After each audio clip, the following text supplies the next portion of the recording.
Have people had a chance to review the minutes, and would somebody like to, are there any amendments or changes in the minutes that anybody would like to recommend? I have one small change for my own minutes that I didn't realize until after I sent it out. I accidentally missed the Y in Jenny's name, so it's spelled Jenn on the minutes right now. It should be Jenny. Okay, well, that's trivial. Thank you. Thank you for the excellent job with the minutes on your first time out. Do I have a motion to approve the minutes? Second?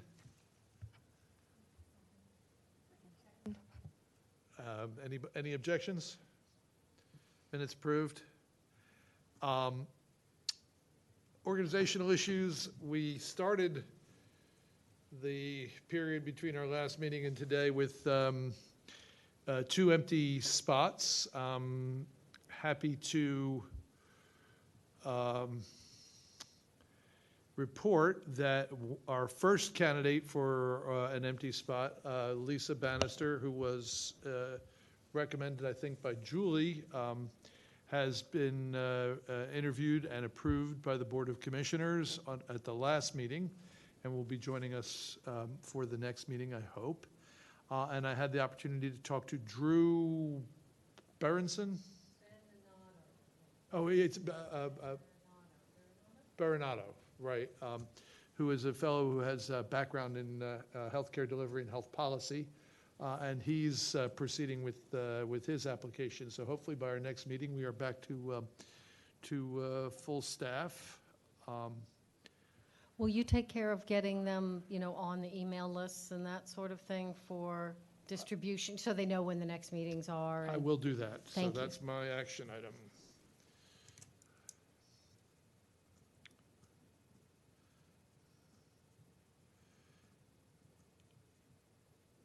And I don't really think that there is a whole lot more organizationally. That's good. We actually have a fairly light agenda because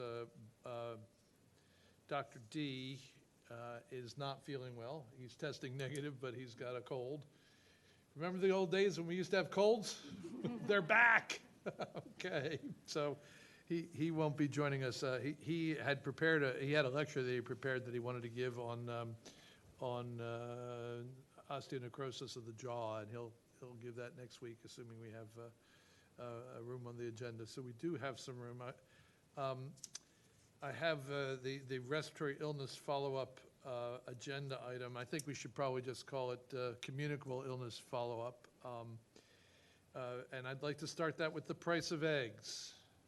Now, what, you might ask, does the price of eggs have to do with respiratory illnesses? And the answer for those that read the Times or other articles is avian flu.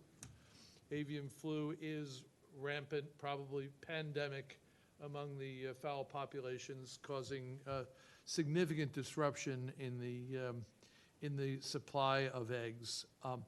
There was an article written, I think it was the Times, it might have been the WAPO, by a scientist kind of new to the flu, raising fears about avian flu. But I went back and did some checking, and I just happened to listen to the CIDRAP, the Osterholm podcast that he's been doing twice a month since the beginning of the pandemic. And he points out that there was a severe avian flu outbreak in East Asia in 1997 with not only transmission from animals to humans, but human-to-human transmission and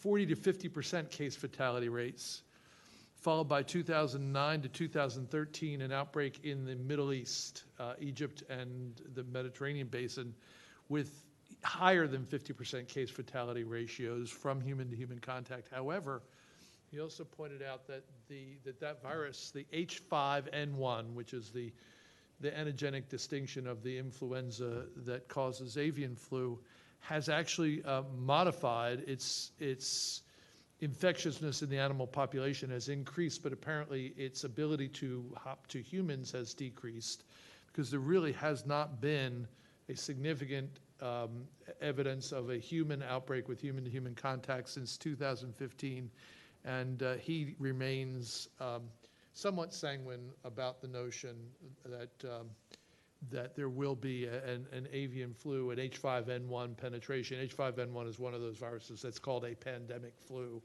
if it were to occur.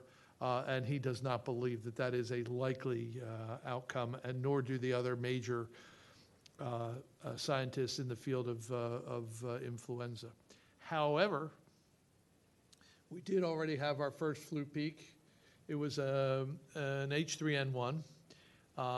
As a consequence, there were a lot of kids that got sick, and case fatality rates, the peak was as high as the 2009 flu peak, as were case fatality rates. So it was a kind of a nasty early peak.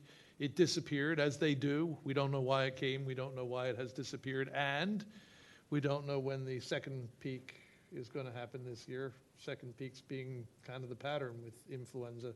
A first peak in December to early January, and a second peak anywhere from mid-March to late April.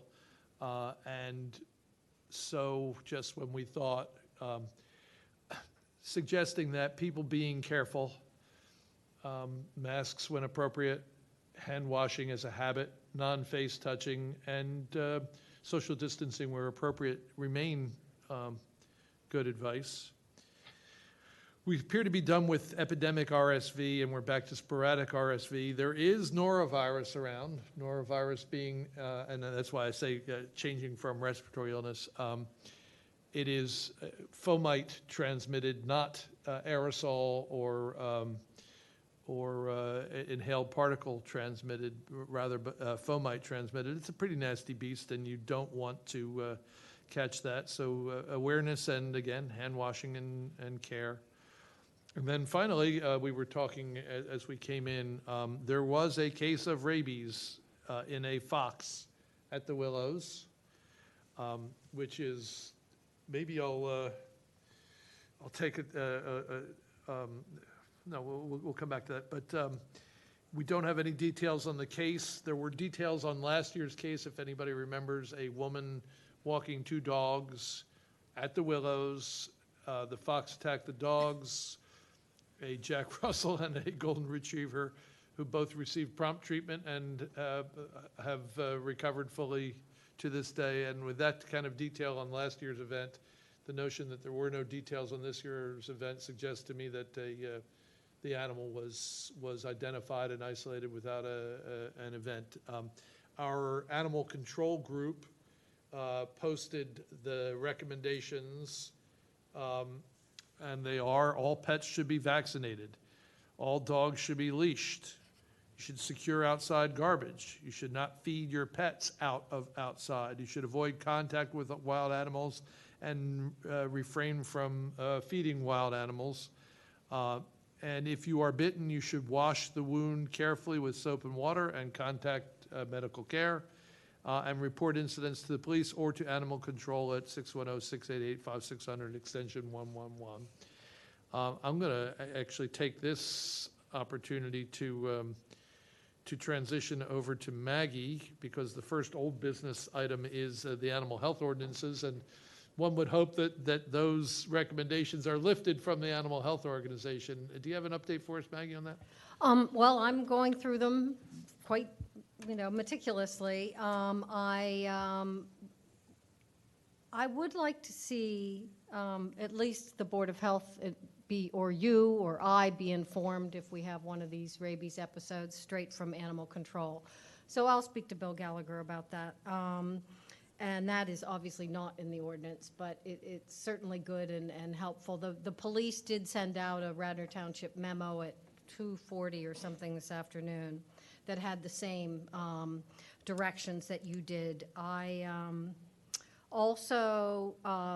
I know that Parks and Recreation, and I'll reach out to Tammy Cohen, is working on the leash issues around the Willows Park Preserve, which have been many. There have been all kinds of issues over there with not just rabies concerns, but bites and scratches from animals jumping or biting people, and There's, of course, the concern that off-leash dogs could get and interrupt the actual events that they're now having at the Willows Park Preserve, because they are doing catering events and weddings and the like there, and once the weather gets nice and they move outside, because they have a lovely new patio, that could be an issue.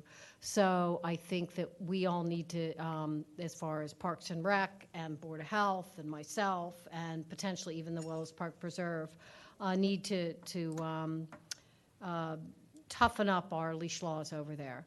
Now, it is posted that your dog has to be on a leash unless you're headed right to like the Skunk Hollow trails. And they should be on a leash even in that parking lot. And they're nice new signs, or at least I noticed them for the first time there. So I think, we're working on it, but you have to, for instance, I got this rabies text from the township, or email from the township, right when I was over at the Kreutzberg Center, the mainline school night, where there is a large dog park over there in Hartford Park. And there were 15, 20 dogs totally off-leash running. So, I mean, and it's a fairly wooded area, not quite as wooded as the Willows Parks Preserve, but I have foxes that are in my yard, so not far from there. And I think, we ought to think about leashes and that sort of stuff, so. Thanks, Maggie. We have had the habit of feeding fox, and we've had fox ever since I'm 20 years in the house, and ever since we started moving, we've had foxes. Because one of the tributaries to the Ithan Creek passes through my backyard. They follow the water line, and they're beautiful animals. And I would hate to spoil the relationship we have with our fox population. That's another reason to kind of keep in touch with animal control. A single isolated event is not the same thing as a significant outbreak, but a significant outbreak starts with a single isolated event. So I think we should be keeping an eye on that. So if you'll reach out to Mr. Gallagher, that'd be great. Maybe we could get him in for a 5-minute talk about how we can about what our communication should look like, and what role, if any, we might have, and what the vector is on that. So. I think that would be great. I think the other thing we should think about is, as you said, your number one thing was get your dog vaccinated. And, you're supposed to get your dog vaccinated. That's the rule. But there isn't really enforcement of that rule. And we should just think about that. I don't know how you attack that either. With the new ordinances in place, I'm sure that the rules of vaccination are clearly stated that's my memory, and then that's another question. So having a rule is one thing. It doesn't matter if you have a rule if you don't enforce it.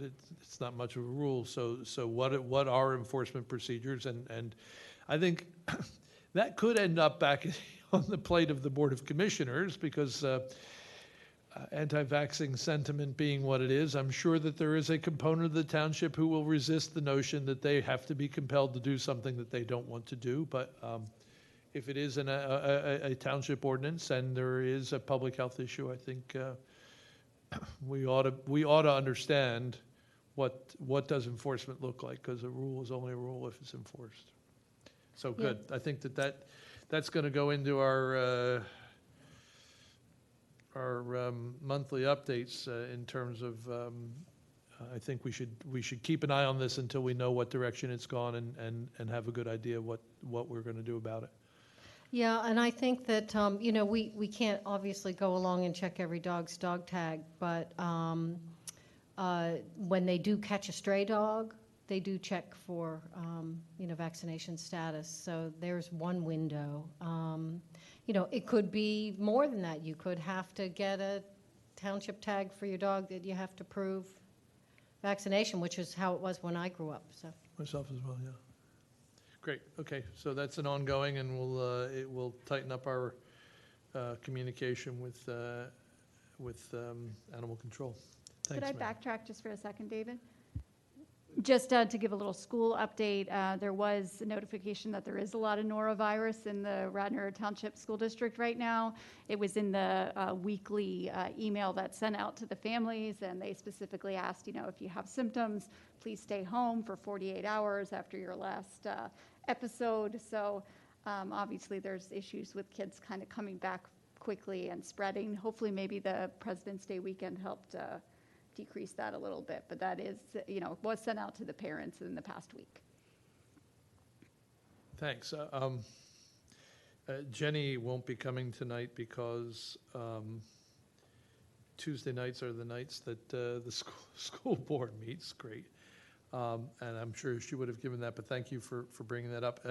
I hesitate to go here, but there wasn't a Medscape article about norovirus prevention. I was unaware of this, but one of the recommendations from those who live in that space is that when you flush your toilet, you close the top of the toilet to avoid aerosolizing a bug that mostly is transmitted by fomite, but you generate an aerosol and it becomes a fomite. So I was unaware of that.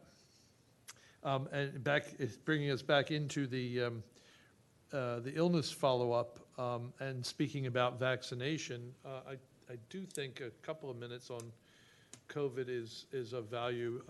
The world has left COVID behind, but COVID has not left the world behind. The reason is fairly simple to understand, that 95% of deaths at this point in COVID and in parallel severe disease is occurring in people greater than 50 years old.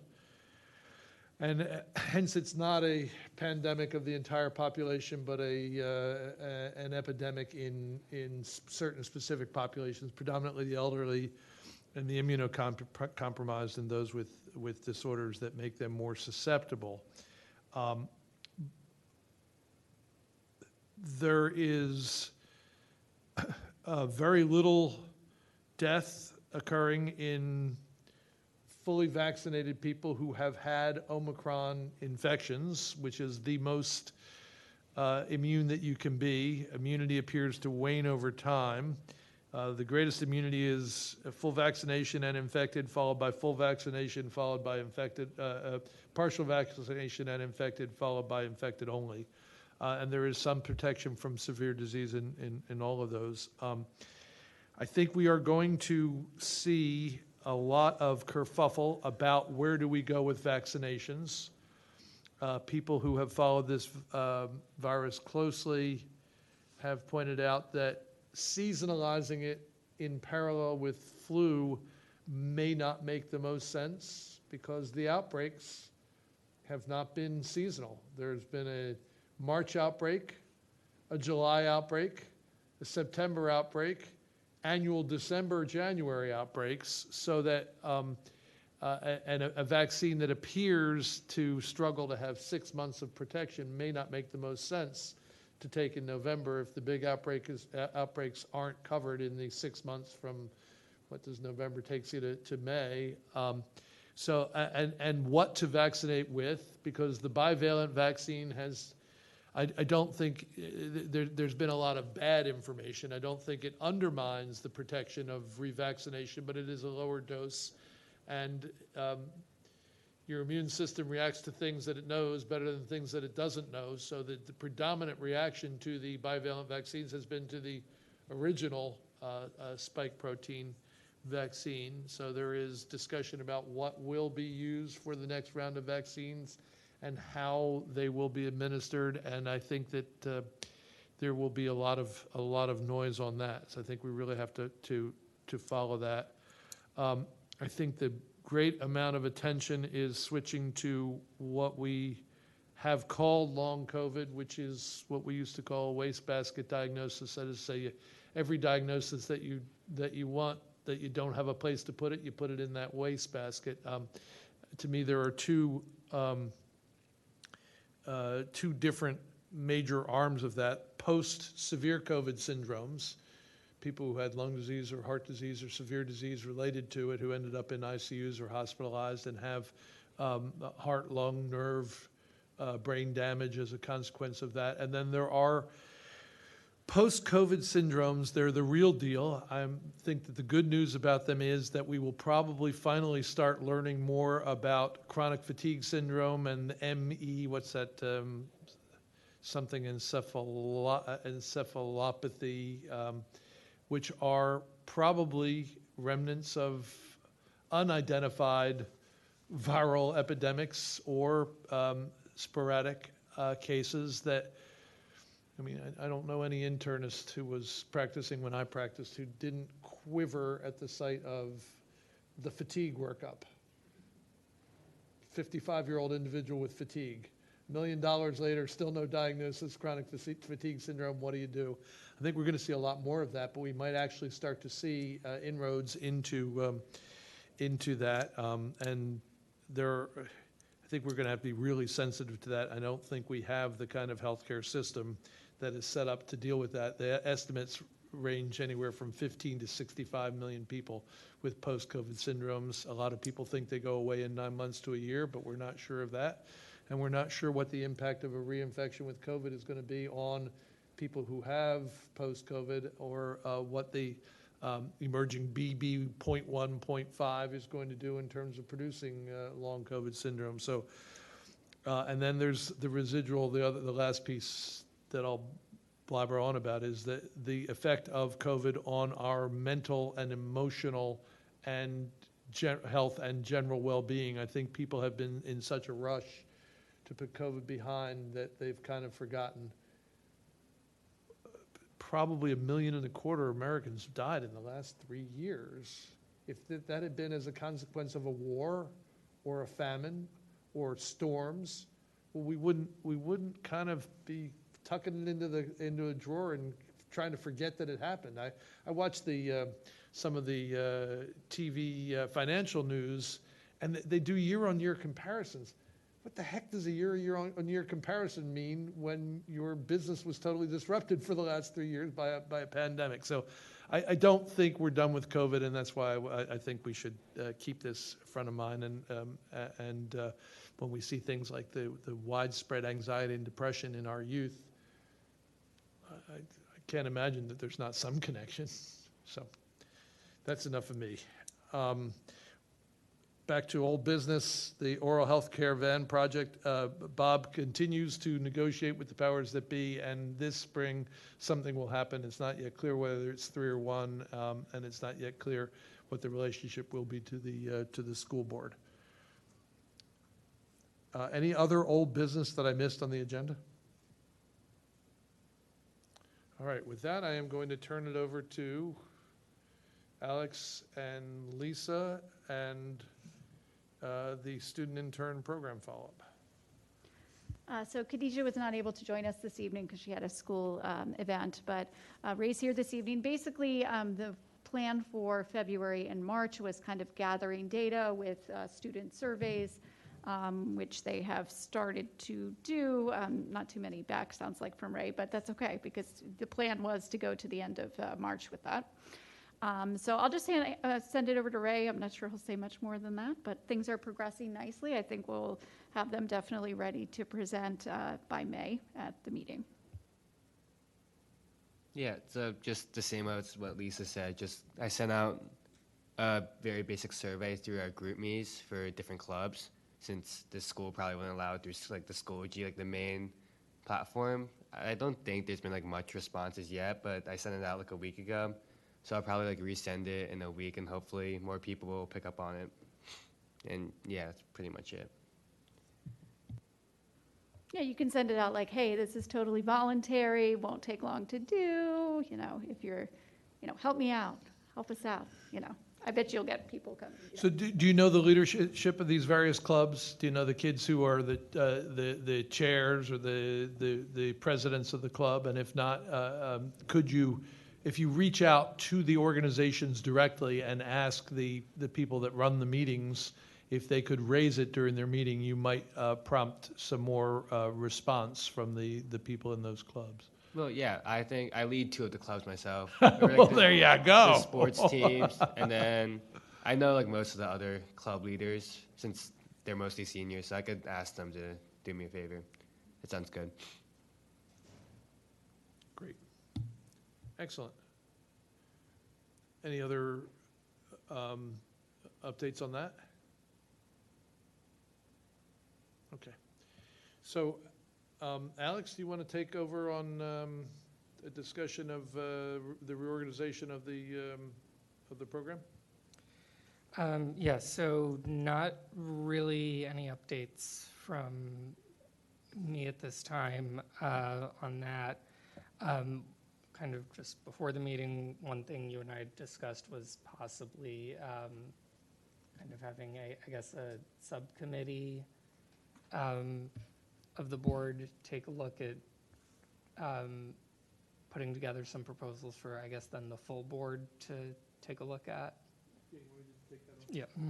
Yeah, so I had actually suggested that we went from being way ahead of the curve to right smack in the middle of the curve in terms of if we're going to get this done before the end of the year.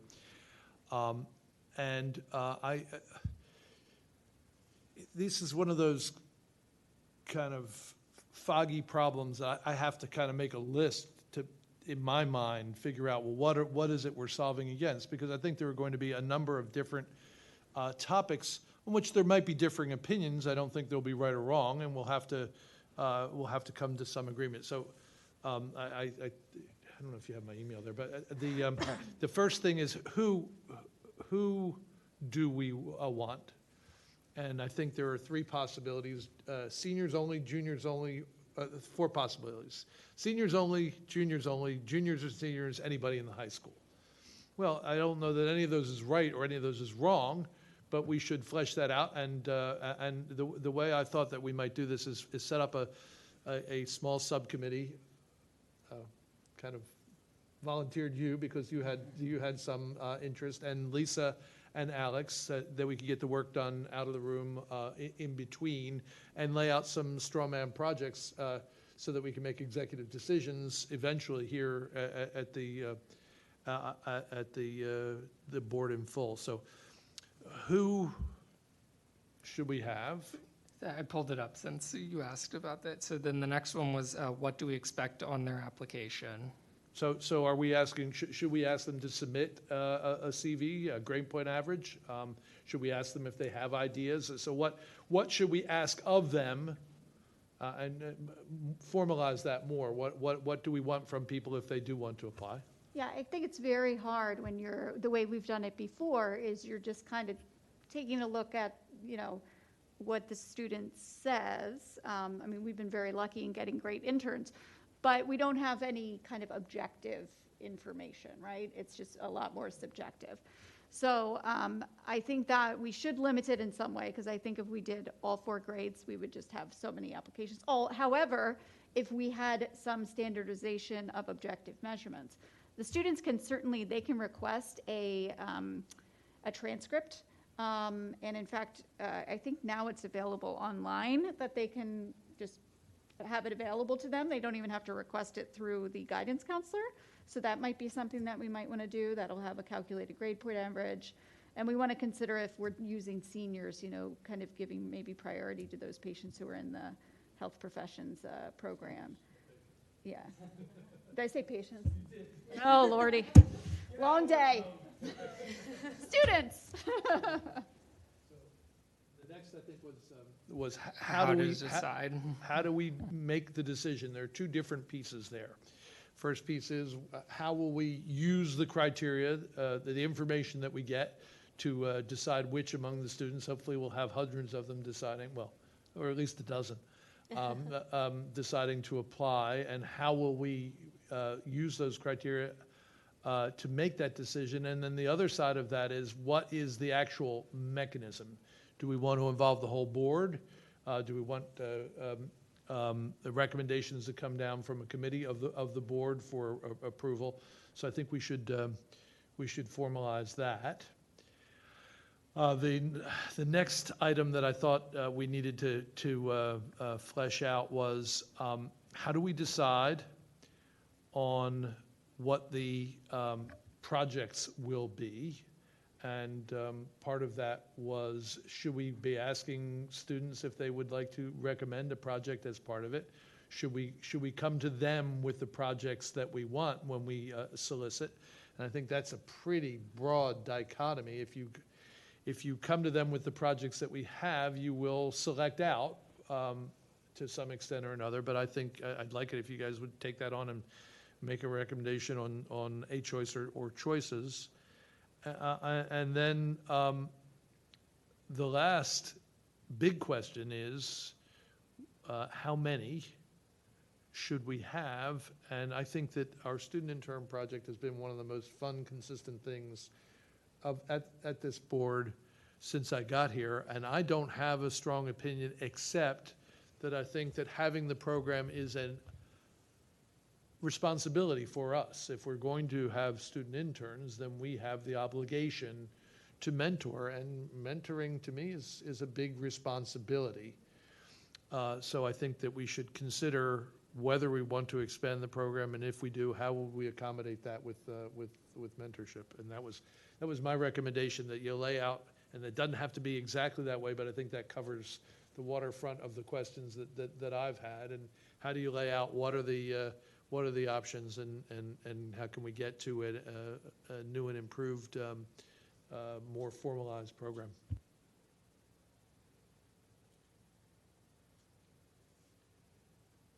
So can I count on you three? Excellent, great. So the action item is for you guys to start huddling up and moving that forward. Can I add one little thing? I think another consideration is actually how you advertise it. And I think just thinking about that generally, how the word gets out to people, that can often change how many people apply or don't apply or that sort of thing. So I think before, the way it has been advertised, Lisa, right, is that through the guidance counselors? Yeah, so basically send information about the program to the guidance counselors, and then they send it out to the appropriate grades through the Schoology app system that students are on pretty much every day. So that's kind of how we've been handling it. Now, of course, if we would decide that we would want to make this program available to kids in private schools in the township, making it more complicated. I mean, we do have a relationship with our school district, and we have someone on the board, so I would be inclined to limit it to Radnor, but. In your new role as a member of the subcommittee, I'm going to ask that you bring a recommendation back to the board in fall. Will do. How's that for bureau speak? Okay, that's great, Maggie. I think that's anybody else, while we're on the topic, have anything off the top of their head that they want to add to the list of considerations? I think the comment that I would make is a build on what's already been said, but just to emphasize, I do think that from what I can tell on my time with the board, that this piece of our work is one of the more robust pieces of it that has ability to impact the community.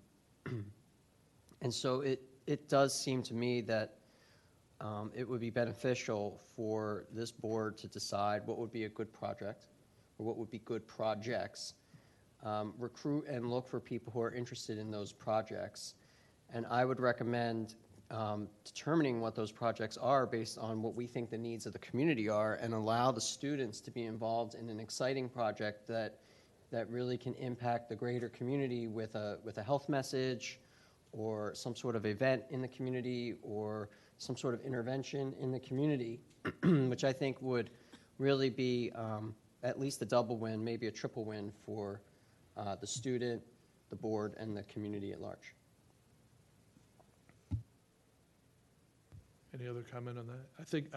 I think the vision, I like the vision.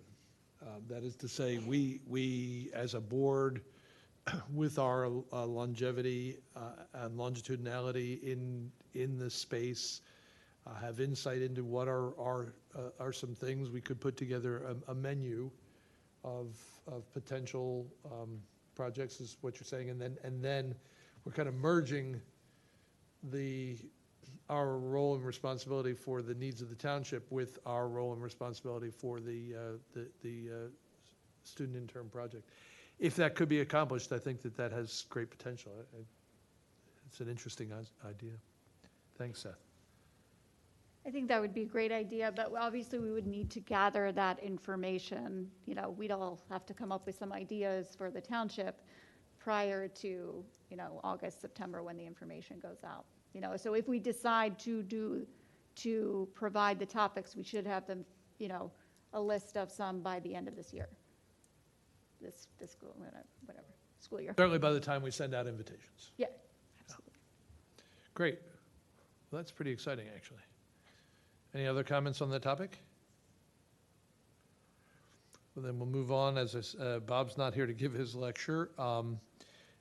Maggie, any other updates from the Board of Commissioners?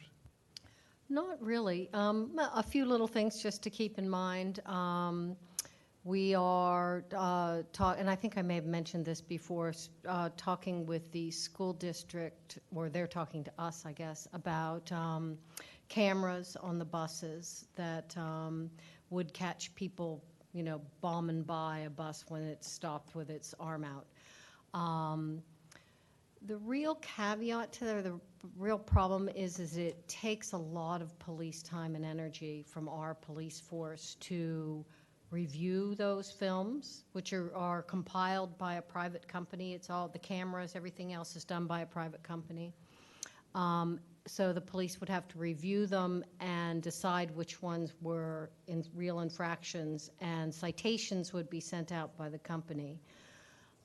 But then say you decided to pay your $40 or whatever it is, fine. But if you want to fight it, the police would then have to spend time going to a different court than they usually go to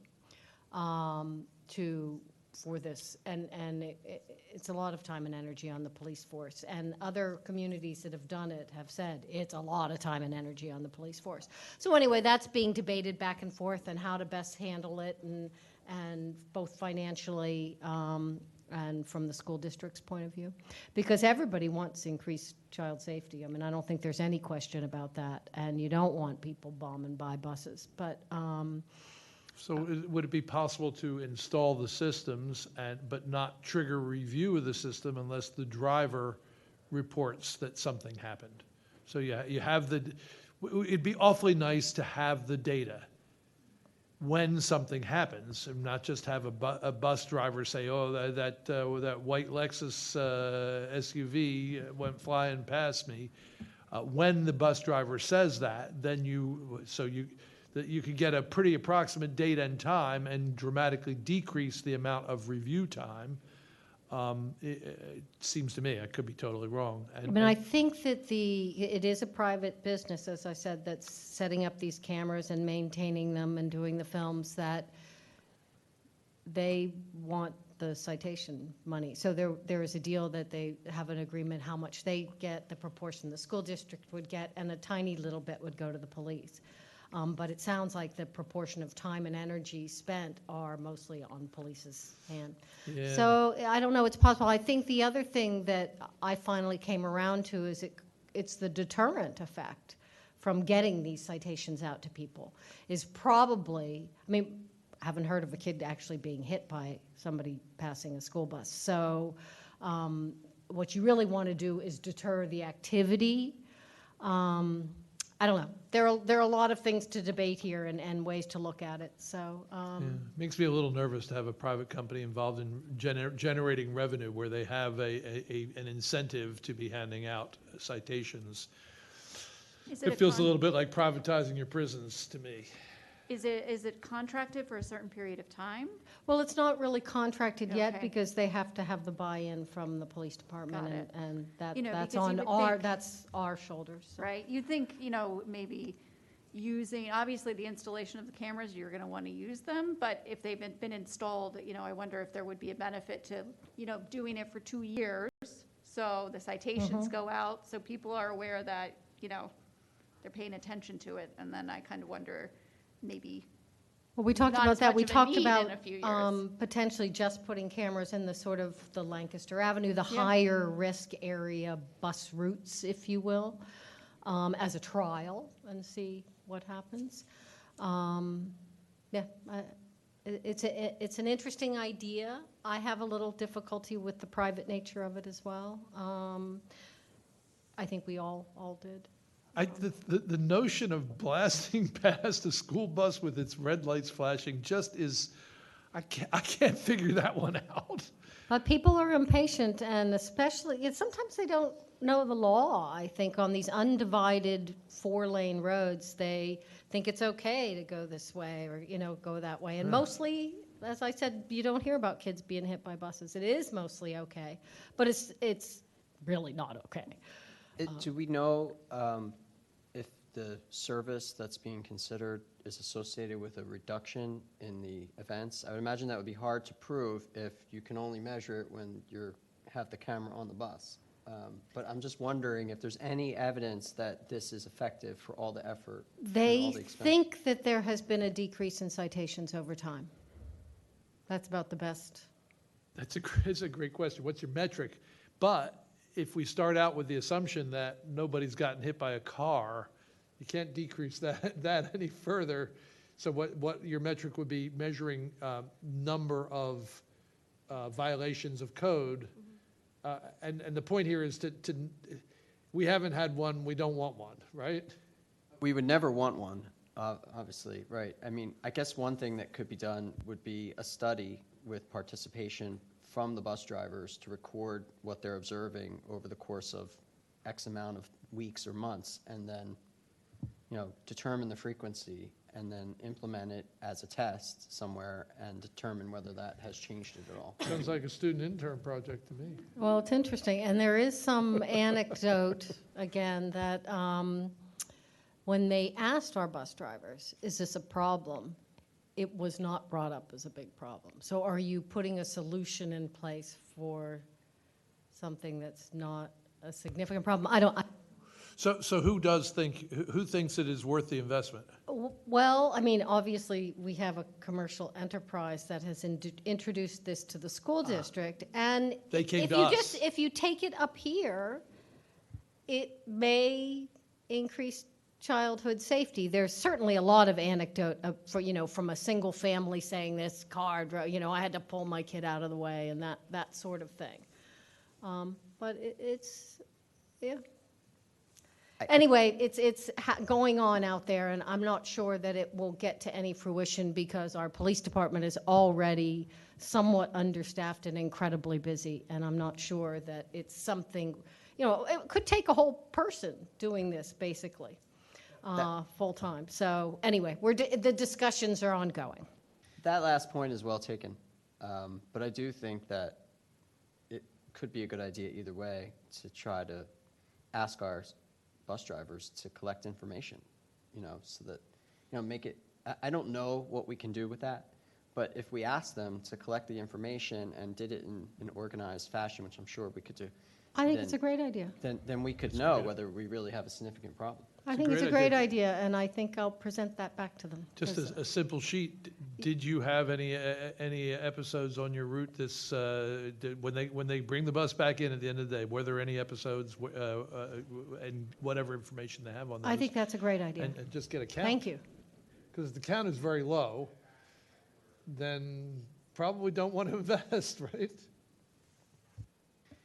Can I just ask in terms of this point about the burden on the police, is it, this is not like a competing bid situation where there's because the reason I'm bringing that up is just I know that there are places not with the buses specifically, but there are plenty of like red light systems where everything is automatic. There's like a system generated ticket, it automatically gets sent out. And so I'm not understanding why the same thing couldn't happen here and why this like huge burden on the police is a necessary ingredient of doing Well, this. they're having real problems with this. So I got one of these tickets in Washington, D.C. when it was very new. And the word on the street was, you don't have to pay it because they're never going to come after you for it. I paid it because I was, going a little too fast in an area with one of these cameras. I think that the citations actually are often gone, reviewed by the police. And if you do fight it, there has to be an officer there. It can't just be a representative from the company. Well, interesting. You'll keep us informed? I will. I definitely Excellent. will. And otherwise, I just had the 2 new board members that we've already talked about and the rabies that we already talked about, so. Excellent. Thank you, Maggie. Oh, the other thing would be, and I talked about this in the past, would be that the plastic bag ordinance that I spoke about, which is kind of peripherally health-related, will go in, I mean, it's in effect right now, but it's not being enforced. But as of the 15th of March, it Wow. should be enforced. So if you see, this has been my thing, if you see stores giving out plastic bags, remind them that you do see some signs up. There's some in the farmer's market that say this is happening. And the township, the Environmental Advisory Committee, is going to do another campaign and a push.